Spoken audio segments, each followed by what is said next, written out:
have all this public podcast content. Some of the content I would want to use is already on the public feed.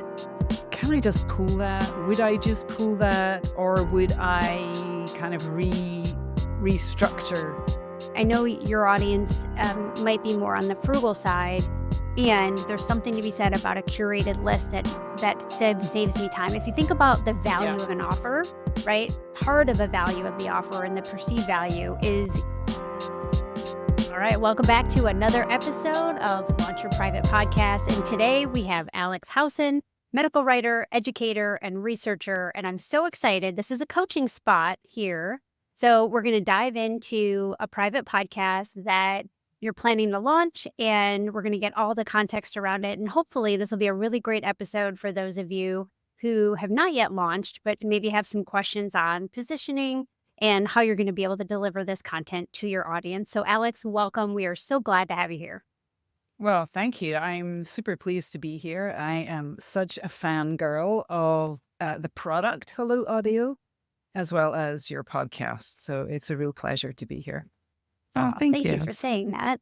This is exciting. Probably where we can start is telling us a little bit about your business. I think giving maybe our listeners a little bit of a background as to what you do, who you serve, and maybe if you could start getting into the product or the private podcast and kind of where that fits into your ecosystem. Yeah, sure. Absolutely. So I am a medical writer, as you mentioned in your introduction, and I specialize in continuing education for health professionals, which is a very subterranean niche. If you're not a clinician, if you're not a health professional, chances are you haven't really heard about it. But if you're in other domains like social work or education or psychology or these sort of things, you probably have to do continuing education, for all sorts of reasons. And this is the world that I work in, but specifically for health professionals, physicians, pharmacists, nurses, dentists, all those good things. And what medical writers do is create education content to support their maintenance of licensure, maintenance of certification, these sorts of things. So I am a writer. I've been a writer for almost a couple of decades, but I also teach medical writers how to specialize in continuing education for health professionals. So I run a program called Write CME Pro, which teaches the foundations of working in the continuing education field. And I provide coaching and some other things as well to support medical writers on that journey. In terms of the kind of wider ecosystem, I guess there's a number of things that I do. I have a public podcast. So that's really the first point of contact for a lot of people who are kind of coming into my education world, if you like. LinkedIn as well. That's how people learn about me and the program. I just published a book at the end of October. That's another, Congrats. Thank you. That's another way that people learn about what I'm offering. And then I have various kind of lead magnets where I'm trying to lead people into my world, ultimately toward the program Write CME Pro. And in that program, as I mentioned, there's foundational curriculum, there's group coaching, there's access to experts, guests who come share their perspectives on working in this specialized field, and some other things as well. A huge library of resources. What I've noticed is I've just done a huge customer journey mapping exercise with Becky Davidson Pearson, whom I highly recommend. She's a UX researcher who does this work. What we really started to kind of drill down on is what that customer journey looks like. And I had a hunch that it was pretty long and slow. Medical writers are a frugal bunch, especially freelance writers who are not always sure about where to put their professional development dollars. There's increasing competition for that, and not all of that competition is necessarily credible or trustworthy. So we did a kind of customer journey mapping exercise and realized that there are kind of different stages for these writers. There are people who are who find medical writing, and these tend to be academics, health care professionals themselves, nurses and pharmacists who are kind of burned out, and people from the research world who've been in a lab or a bench situation, and they want to do something else. They find medical writing, but it's a huge world. They spend some time there and then they sort of find continuing education. It's also called continuing medical education, which really is for physicians, but it's often used as a blanket term for everybody. They find continuing education and get really excited about that because they're lifelong learners. They're problem solvers, they're information synthesizers, and they see this world as, something that they can really get their teeth into, but they don't know how to start.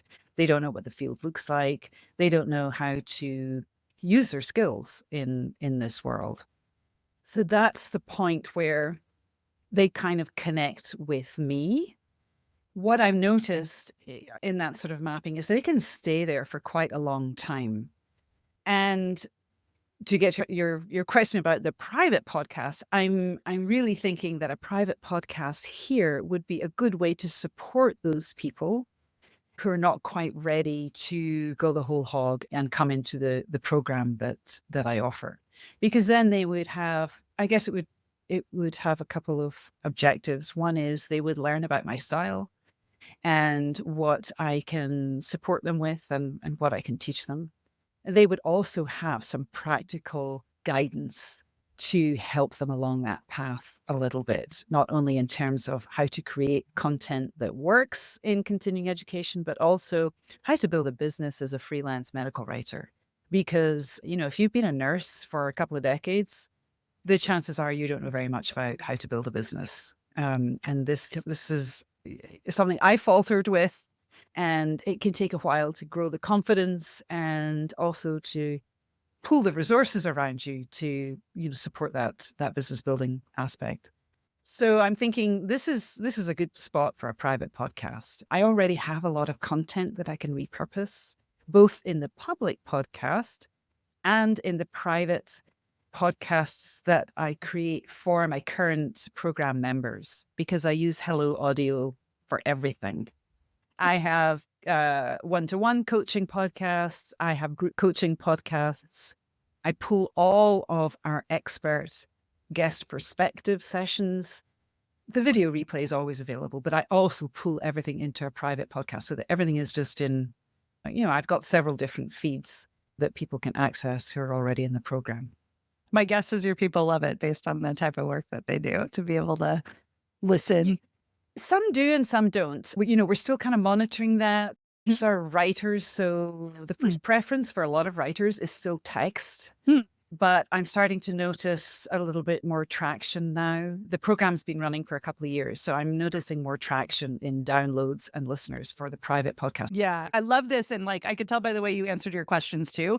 I think Nora's going to be able to do some really good helping here with messaging and pulling out content, because it sounds like you know your people really well. You've been in business a while. So this is the perfect, you presented us with the ecosystem, private podcasting. So it's less about how it works. And it's more about I want to create this. It sounds like a conversion tool. And Nora might want to talk to you a little bit about that. Are we attracting new people to this thing? Or are we trying to convert people into your program? Because I could see possibly different content depending.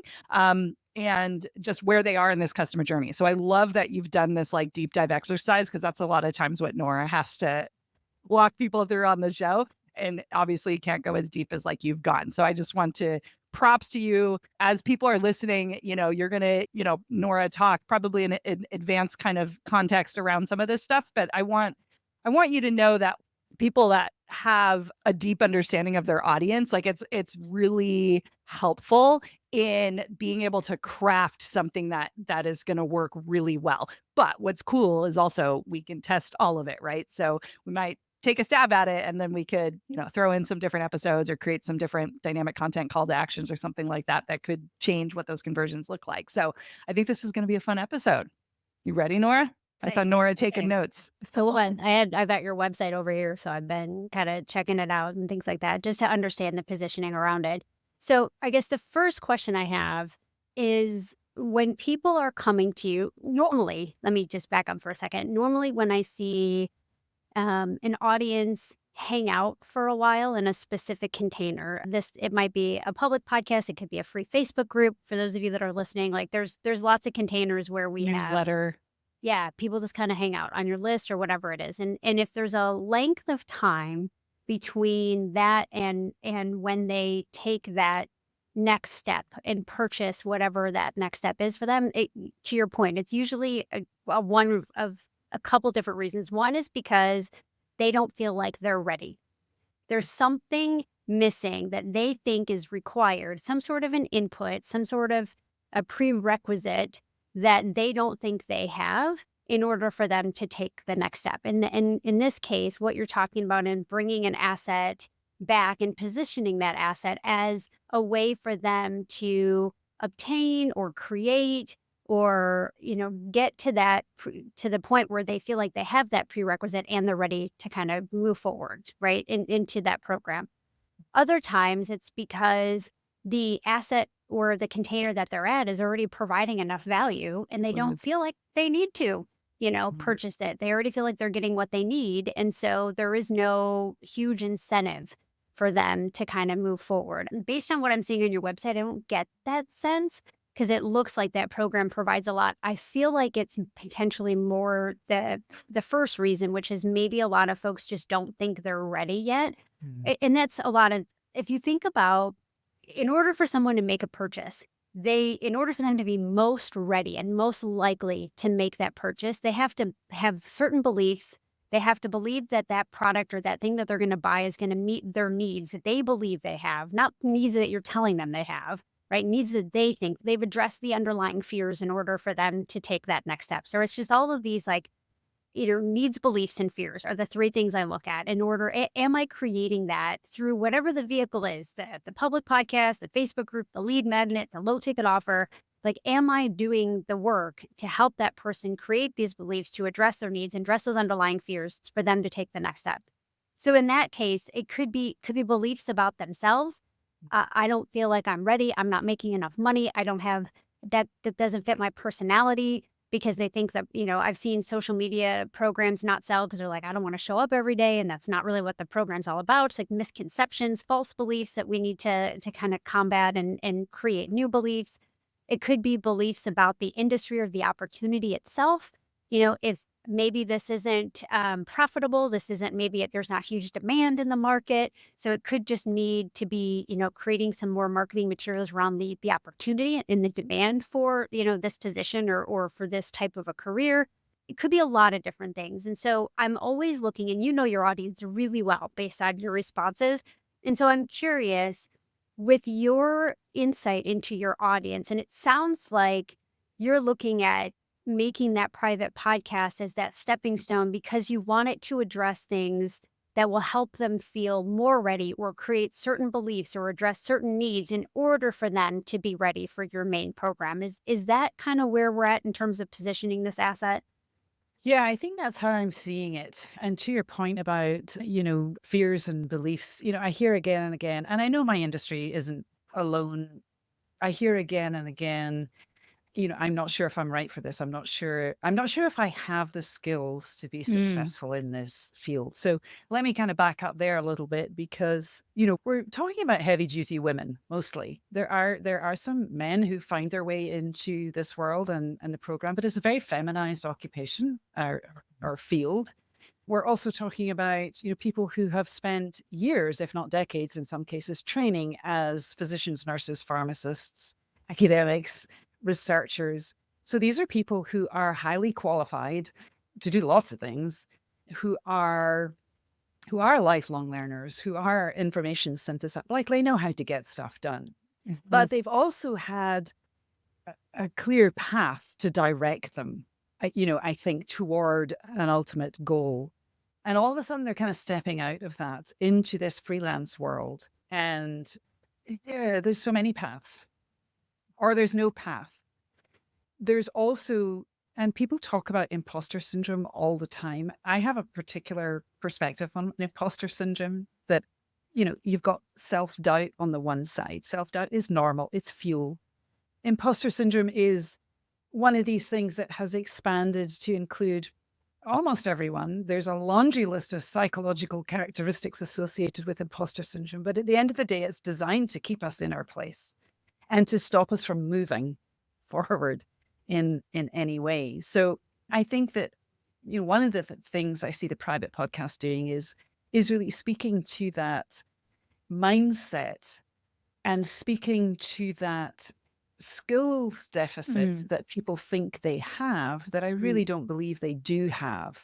What they need, and this is mostly what the program does, is help them really identify those skills, align them with what the field needs, and then fill in some gaps in terms of specific things that they need to be successful in this field. So yes, I think I see the private podcast as a way to speak to those fears and encourage people to start from where they are, but to see where they are in a much more positive light than the things that I hear people sharing with me, time and again. And I'm not saying I was immune to that, because this is where I was going to go. I was like, sounds like you were at this point at some point, which makes for you a great mentor, which I think helps you stand out. Like you said earlier, some of the I don't know, I don't think you use the word scammy, but stuff that might not be as credible.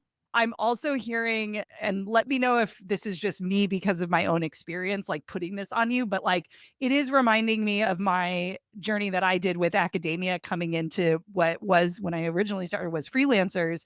Also freelancing, I started consulting and helping people with the skill set I had. There was a huge identity thing. And so I'm a jump and then figure it out type of person, and a lot of people aren't.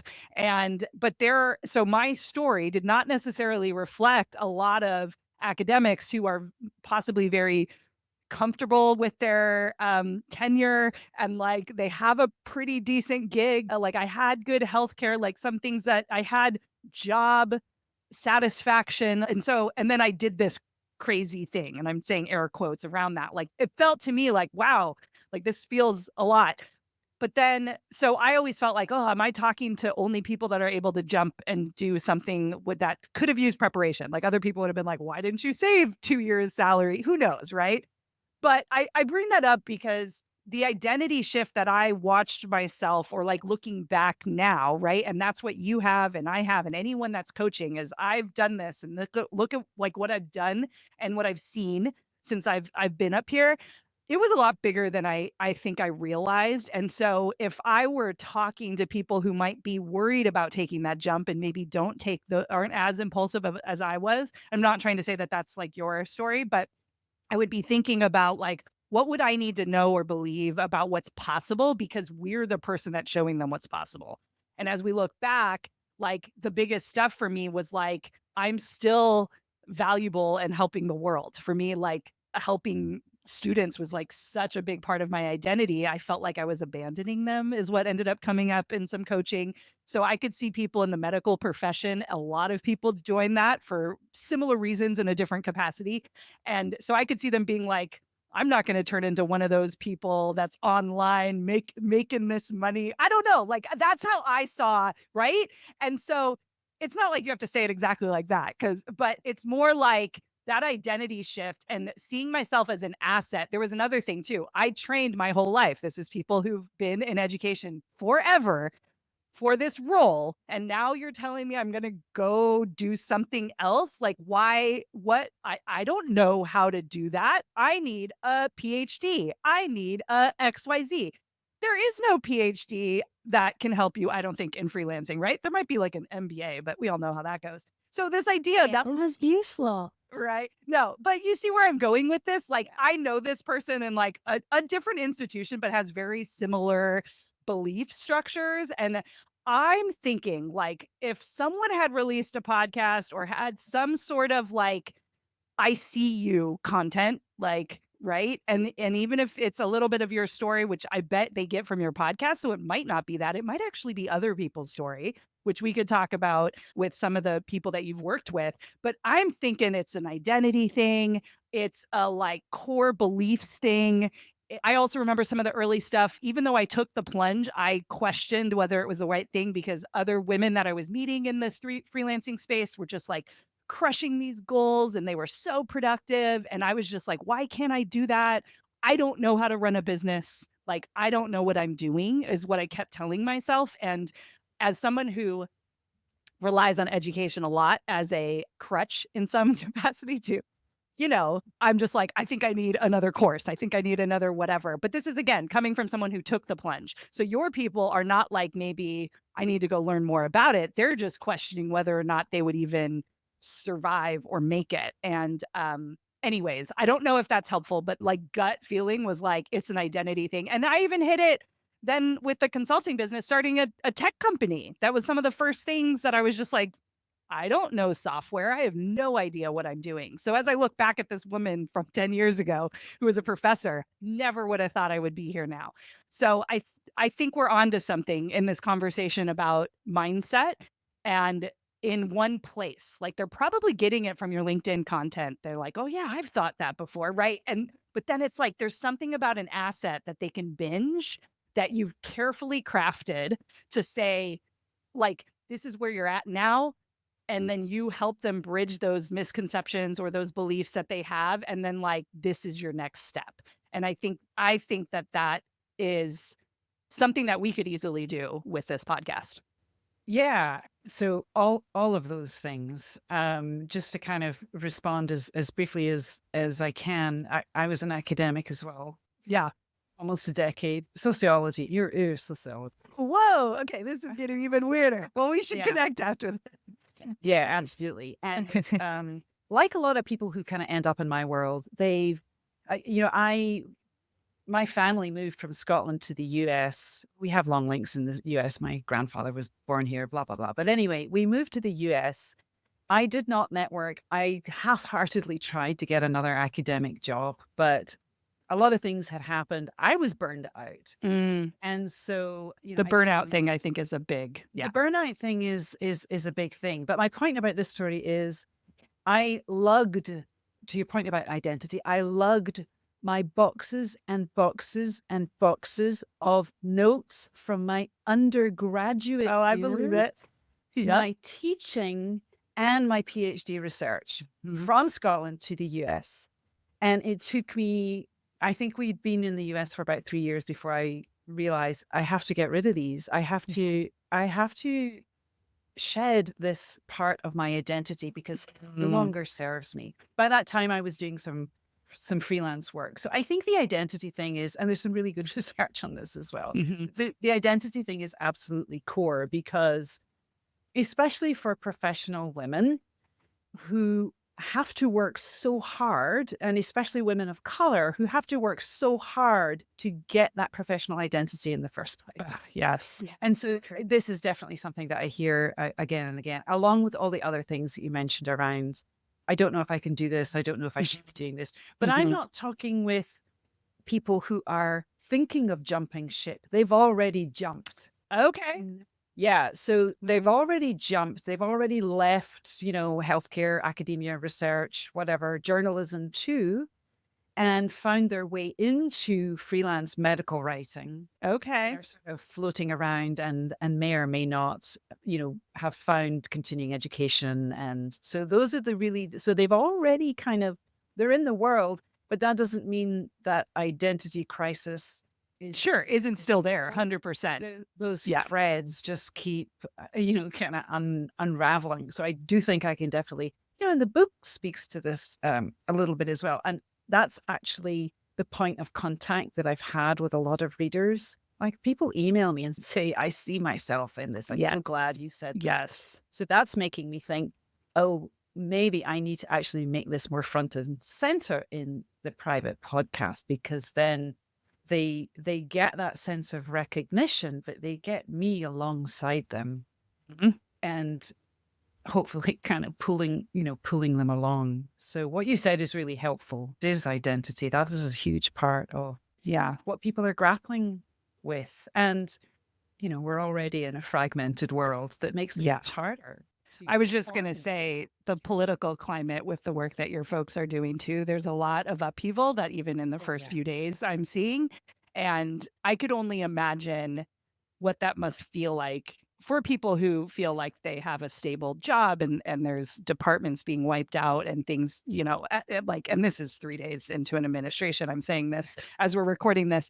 So, I think taking that into account, though, is really important from a perspective of who might actually end up finding you. there might actually be some people who took the jump that didn't actually want to take any sort of jump, or Yeah. are not sure, unsure, and don't like this instability. Maybe they're, still safe in some capacity, but that's what I'm seeing a lot of that in my academic things that I follow. So connecting it to like like something that's happening current, I think is I always find does really good with like not necessarily the lead magnet itself, I should say that, but more the content that leads to that lead magnet. So as we construct this and think about what's going on in the world and how these folks are feeling, their identity stuff, all of that I think plays in too, for sure. Yeah. No, absolutely. I'm curious what your audience is really looking for. So what I mean by that is I'm trying to put myself in their shoes and I'm thinking, are they looking for the ultimate guide to becoming or to have a profitable CME, freelance business? Like, are they looking for a blueprint? Are they looking for the playbook? Are they looking in? And what I mean by that is, when I, especially working with academics or even high achievers that did really well in school, they're looking for the prerequisites. They want their supply list and they want the syllabus. Like that's how they are successful. And I get it. Like I'm same, like guilty as charged because I'm like, what do I need? I'm confident in my ability to execute.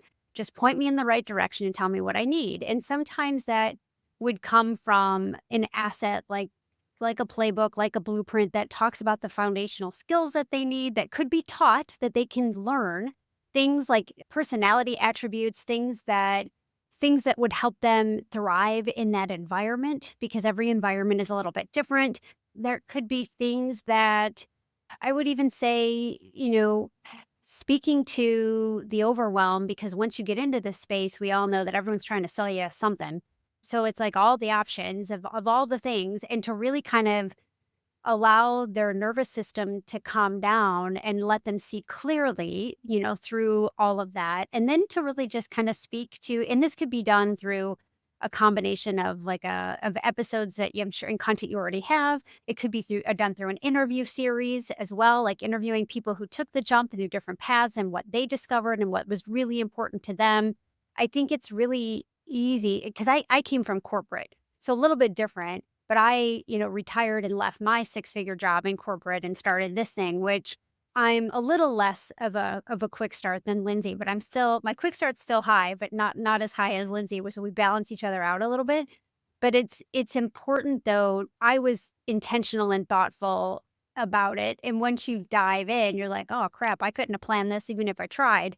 Right. And you start to realize there's a lot more than I would have realized and the noise and things like that. And I can see folks that are analyzers that do consume and take in lots of data and trying to sift through that, but it's new data. It can be very overwhelming and very difficult to discern and make sense of all of it. And so having a resource like that could help put them at ease and give them the confidence and give them almost not necessarily the formula, and I'm using air quotes, but a success path forward that feels doable to them. And then, your product and your solution, your program can be part of that success path as they have gaps in their skill sets. I mean, if you think about, I was in consulting for years and everyone wants to accomplish, they want to get to point B. Awesome. Well, we're starting at point A and it's a big gap analysis. But and especially for researchers and analyzers and folks that, we need to understand the gap so that we can solve for the gap. And that makes it a lot more of an executable plan than it is to be this nebulous, I have no idea what to do. And I feel like I'm just running in circles instead of moving forward in a straight line and kind of ticking things off my list. And I'm wondering if, I guess I'm curious if your resource, if your folks are looking for that playbook or that path, that success path forward, or if you think they're looking for something else. No, I think they're looking for that playbook. I mean, that's kind of one of the reasons I wrote the book, was to kind of provide, some type of playbook that would do all of those things. But that doesn't mean that there isn't room for, another product, in this case, a private podcast that teases out some of those things in a way, that is, I think is just a bit softer and more intimate, so that people feel that, I'm speaking to them directly. And I think that one way to do that, so yes, there's a book. I also mentioned, there's a lot of content in the public podcast and the other kind of coaching feeds that I have that I think I could pull together and, restructure, re-edit. There'd be work to do there for sure. That's okay. But pull that together in a way that potentially leads people in a slower, gentler, but structured way from where they are now, and starts with, so the book really starts with the field of continuing education. I think I see the podcast in what you're sharing with me. I think I see the podcast as starting with where you are now. Let's talk Yeah. about that. You're probably feeling this. I felt like that too. Here's what I did. Here's what you could do. And I have about 10 interviews with other medical writers who are all freelance, who kind of came out of being a vet, or Oh, cool. or academics, or these are the common routes into freelance medical writing. So I have some of that content that could definitely be repurposed. I like that. Yeah. That feels like a very intimate and personal way of meeting them where they are, yes, but also leading with empathy, which is so important, I think. And so every time I look at a customer conversation, when you said you did customer mapping, I was like, "Oh, you're my favorite," because it's music to my ears when companies do it, and you'd be surprised how many don't invest in it. And it's so important because when you look at the customer conversation, it's always the ones that are the most effective, the ones that always lead someone to be the most likely to take that next step and that next investment. They lead with empathy. They're demonstrating, we call it demonstrating authority, demonstrating our ability to help them, demonstrating, our expertise, our know-how, all of that, and then making an invitation. It's the arc. It's a common, right? And a lot of people mess it up because they go too fast, or they don't sequence it right, or they don't knock down the dominoes in the right order in terms of the beliefs, right? That you have to knock down in the right order in order for them to, genuinely believe it. Because a lot of marketers will just say, they'll have the epiphany for you. And you're like, yeah, that doesn't really, you have to, it doesn't work. You can't just say something and make it true. I do think this private podcast has the ability to be so personal in by sharing and being vulnerable and sharing some of those things through those interviews, through your own stories. I think it helps people, it puts people more at ease versus, do you ever, and I know Lindsay and I have experienced this because we've probably been on some of the same webinars in the past. Did you get on that webinar and you're immediately on guard and your energy is messed up because you know that you're not as receptive to things? You're just not, it's harder to make a connection with the person on the other end because their energy and the way they're telling the story is like in your face, or it's all sales and it's not genuine. This private podcast has the ability to disarm some of the skepticism, some of the fear, some of those things, to really connect with someone before you're able to introduce those types of solutions, before you're able to demonstrate your authority, your expertise, your know-how. And some of that will come through story. Some of it, comes through, it's all the stats, facts, and stories. But I do think that feels right based on what you're telling us about your ecosystem and the customer journey, is that people are not going to be as likely to take that next step until you've made that connection with them and until you've shown them what's possible for them through the storytelling of what other people just like them have done, and also building up their own confidence so that knowing they can do it themselves. Yeah, Nora, that makes a lot of sense, because I think, to go back to your point earlier about why is it people are spending such a long time from that first point of contact to making some kind of commitment, I think a lot of it has to do with that belief system and, and confidence. And yes, the path, what are the next steps that I take? But you can't take that step until you feel that you're capable of taking a step, and you have someone who's going to help you if you falter. Yeah. And so I think that's where the gap is. Or you've more clearly articulated what I was seeing as a potential gap, and where a private podcast could fit right in. That feels right. And because your audience might be primarily female, just based on my work with previous clients in the medical field, especially females in the medical field, they don't always feel supported.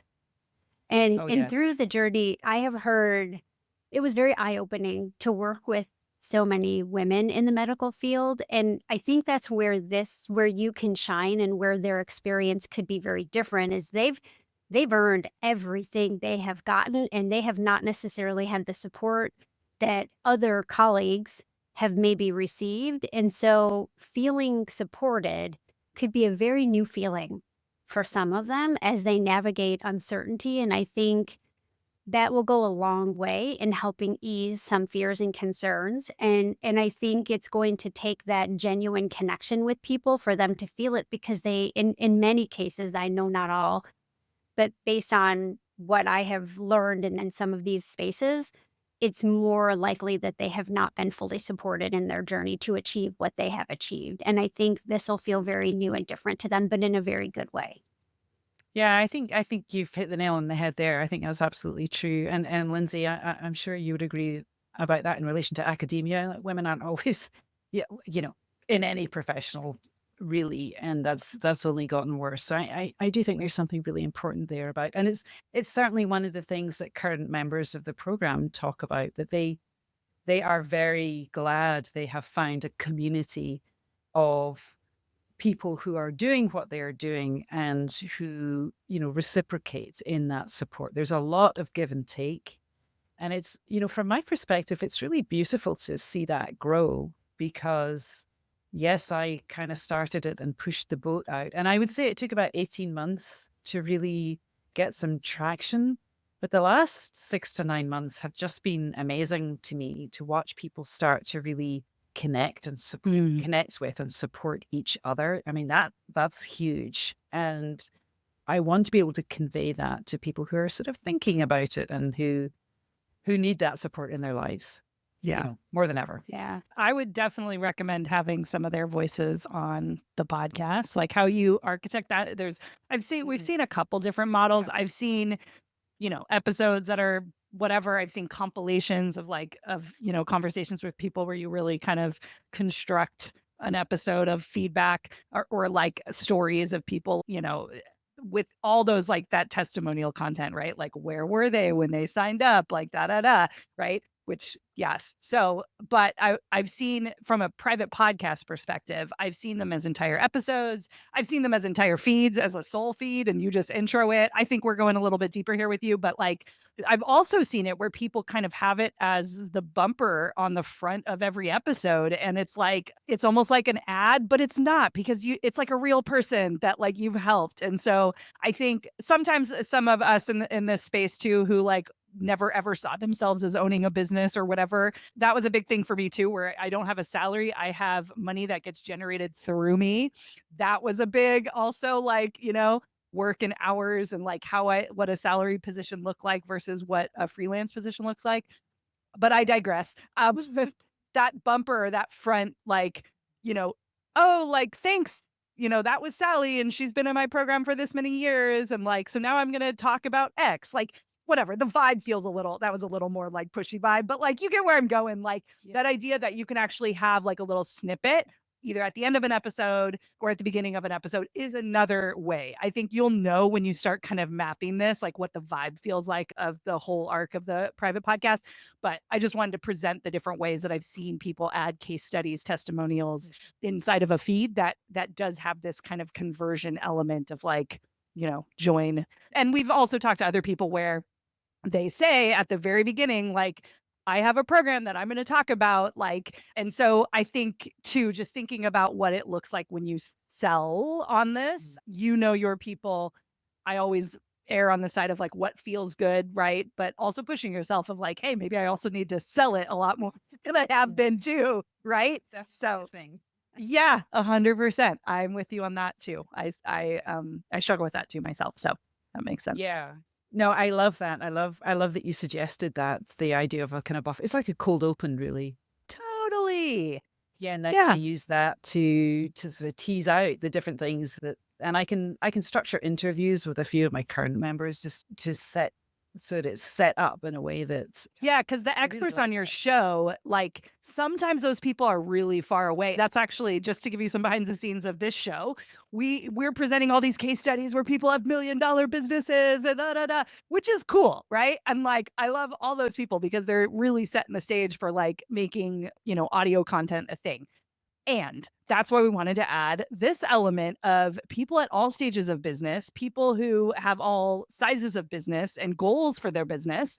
And, we interviewed someone and literally creating their first feed, right? And coaching them through that. And here we are, coaching you through someone who has a bunch of, Hello Audio content, but we're getting on the marketing side of things. So I think presenting people, because your audience is going to be a little more right nuanced, and especially if it's a new field, they might see you guys and all these experts that you've hired as people that they will never be like. You've been doing this for so long, right? And it's really like you're also helping people literally take some of those first moves, and if they can hear from those people when it's fresh and they're right at the beginning, that's game changing for them from a mindset perspective. I would say you want to hear stories from all aspects of the journey, I would say. Yeah, I think that's true. I would say that I know we're coming to the end of our time together here, but I actually did a launch in, kind of Black Friday thing in November. And a couple of people said to me who joined the program, said I joined because I had a coffee chat with X who's already in the program. And That's they great. really convinced me, so that does resonate, just having that additional connection with somebody else in the program. I think that's a great idea. Thank you for Mhm. suggesting. Of course. I do have a question about, so one of the questions I wanted to ask you was, I have all this public podcast content. Some of the content I would want to use is already on the public feed. Can I just pull that? Would I just pull that? Or would I kind of restructure, keep it on the public feed, but restructure a bit? I mean, I suppose any of those things are, valid, but are there pros and cons to each? To your point, so yes, I think we have people in our community that have done both different, like Mhm. different ways, right? They either pull it from their public podcast, especially if maybe it's an episode that they feel like could be packaged and maybe monetized in itself. And because I mean, that's how we start testing ideas, and we're like, oh, that actually really caught on. Maybe I should take that and expand on it and turn it into a product, and that's fine. Other times we've had people leave it on the public podcast because it's getting a lot of traction, and then they've taken that idea and maybe restructured it or had a continuation of it, and it was a natural way. Maybe they added a bumper or that episode in the show notes, and they kind of led people to it, which is a possibility. I've even seen someone who had an episode that was, I would say, fairly complete in and of itself, and maybe she backed it up a little bit. So it was still very valuable, but then said, if you're interested in learning more, and then directed people to the paid resource, which is a call to action there. So I think it depends on what you're feeling really great about, but people will pay. I know your audience might be more on the frugal side, and there's something to be said about a curated list that saves me time. If you think about the Yeah. value of an offer, right? Part of the value of the offer and the perceived value is ease and convenience. And then the other factor is time. So not only time to value, how much time is it going to take me to get the value out of this, but also, are you saving me time? Is this asset saving me time? And so I think all of those different ways can work. It depends on what you want to do. Yeah. No, that's great. Great advice. I was going to say too, this could be an asset, yeah, that's separate from this one that we're doing, where it's like you already have this content, it's created. Robin, one of her episodes early on, she has like a start here, like lead magnet on her website. Yeah, instead of just it's something you can test, right? Like you could test this lead magnet as something that is a pop out or a bar. You could test something like, are you coming from the podcast? Like start here and like, I've curated the topics, right? Because I think like even ours, I know I've talked about this and we're about to release it, but we're going through and being like, what are the lead magnet episodes? What are the episodes of one-on-one coaching? Because it's like, you could be listening to this and like, cool, I need a lead magnet. I need a this, I need a that. And then you're like, wait, which episode, is that? And so we even see those topics like it's a blog, right? And so by giving people the best of the best or recapping those things and linking out, there's like various ways you could do it. Yeah, I think from a perspective of what we talked about today, if the podcast fits with like what we've talked about, I could see it going either way. And again, I think once you start kind of writing it, you're a writer. So I'm sure, right? Once you start writing this out, what this journey is going to look like on this private podcast feed, you could see like, is it going to just be a cold episode and you just intro and say, hey, I recorded this in April 2022 and like it's still that good, or however you want to position it? Or do you just take that content, throw it into ChatGPT and say, hey, tell me what my main points were. Okay, cool. I'm actually just going to expand on it and link people back. Whatever your style. I think what I love is that you have all this content and that you don't have to start from zero and like you don't have to reinvent the wheel every time you create an asset. So how can we use that valuable stuff that is doing really well because your members talk about it, the downloads show that it's doing great. That is an indicator that it could do great in other parts of your business, in other avenues in your business. So I think you're on to something there. And yeah, we've definitely seen people do it in all different ways, of course, right? That's what you wanted us to say, right? It's like, you could do it whatever you want. Well, yeah, just having a sense of the pros and cons. Totally. That's definitely really helpful. Yeah, I mean, as we're thinking about it, we're about to release a new kind of lead magnet funnel. And we're like, cool, we have this free stuff that we've been doing. We're linking back to LYPP because we're like, they might not be listening to this show if we're running ads, right? So thinking about how that content can all talk to each other, where the book belongs, right, in this journey, where like all of that. So, and I've seen a lot of coaches and kind of business mentors talk about like creating an ecosystem, right, of like ways people like to consume. Do they like to read? Do they like to whatever? I think you just kind of keep pointing back and make sure the effort that you've put in to create content keeps feeding this, right? Keeps feeding the program, right, for leads. Yeah, absolutely. And that's a lot of the work that I'm doing in Q1 is good. Yes. Sort of optimize that for sure. Yeah. I love that part in business because we've all been there in the beginning where it feels like you just have to make, create. Then you kind of get to this point, you're like, oh shit, I've done a lot of stuff. Like I don't have to create. And it's a different energy. And I love that for you, just like organizing it and just repurposing and seeing what works, looking at the data. It's a good place to be in. I love it. It is a good place to be for sure. Cool. Awesome. Well, do you have any other questions as we wrap it up? I think that was it. I just looking at my notes here, actually. Sure. Just to make sure that I think that those are my questions, and you've asked me a lot of good questions. So I appreciate that. Awesome. And if you want to swing by the coaching call that we have, we can also, as new things come up, we obviously have a Facebook group as well. You can ping us in our inbox. Yeah. So, of course, we want to help you in all stages of this journey. So keep us posted on how it goes as you go to implement. Okay, that's great. Awesome. Thanks, Alex. It was so nice to meet you. Yeah, you too. Thanks for stopping by. Thank you for your advice and counsel. I appreciate it. Best of luck to you. Yeah, take care. Bye-bye. And there you have it, audio heads. Another episode of Launch Your Private Podcast is in the books. I hope you're leaving today feeling even more ready to amplify your voice and connect with your audience in meaningful ways. The adventure continues in our next episode with even more insights, strategies, and inspiration to help you along your own private podcasting journey. Of course, make sure to check out helloaudio.fm to start your own private podcast. And remember, you've got amazing content that needs to be heard. So let's turn the volume up. Until next time.